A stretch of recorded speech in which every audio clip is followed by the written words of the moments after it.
For decades, the vision of the Ram Mandir lived in the small, quiet offerings of ordinary citizens. Millions of people pooled their life savings, rupee by rupee, to crowdfund its construction. By the time the temple finally opened its doors, that devotion had manifested into an enormous physical presence. In the past year alone, 30 crore visitors walked through Ayodhya's public squares to see the site. All those visitors mean a constant influx of cash. Every single day, crowds deposit an average of 1 crore rupees into more than 40 donation boxes scattered across the temple complex. But an estimated 200 crore rupees of those devotee donations has disappeared. This missing money is a massive betrayal of public faith, striking directly at the financial integrity of India's most prominent religious institution. To understand how 200 crore rupees vanishes, you have to follow the cash. At the end of the day, all 40-plus donation boxes are moved from the public eye into a highly secretive, centralized counting room. Inside, the room operates under heavy surveillance. Closed-circuit cameras monitor the floor, and a dedicated staff of 50 individuals manages the physical currency. The Temple Trust doesn't rely solely on its own people either. Representatives from the State Bank of India and corporate auditors from Tata Consultancy Services sit in the room to independently verify the funds before they hit the bank. Mechanically, stealing from this room should be impossible.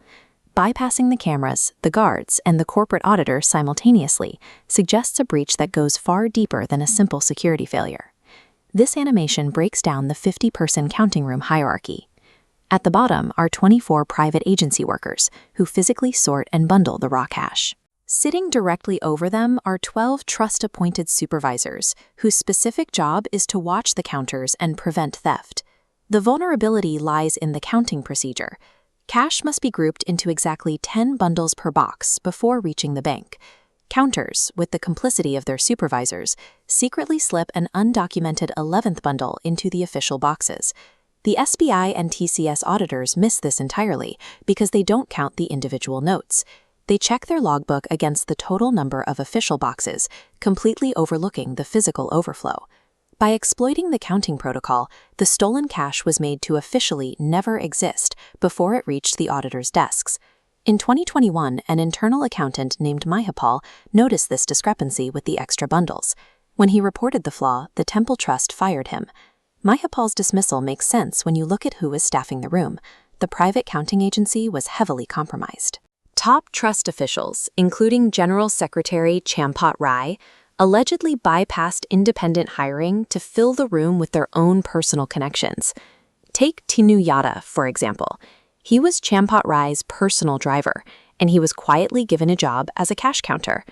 On paper, Tinu earns 14,000 rupees a month, yet he acquired a 70-room hostel, multiple luxury vehicles, and vast real estate wealth. The elaborate CCTV network and the corporate auditors were essentially theater. The security failed because the guards were hand-picked by those orchestrating the theft. Lower-paid temple staff noticed co-workers suddenly driving Fortuners and buying farmhouses. Their internal complaints were the first cracks in the operations armor. These whispers eventually reached opposition politicians.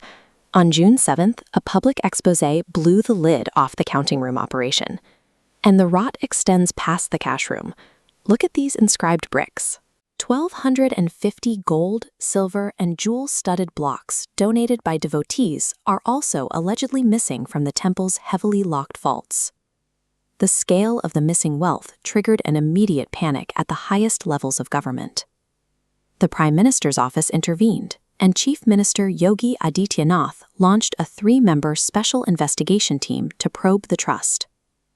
Millions of people donated their life savings out of pure devotion to build this temple. But running a multi-crore institution requires absolute secular transparency. When faith is used as a shield against scrutiny, it becomes the ultimate cover for corruption.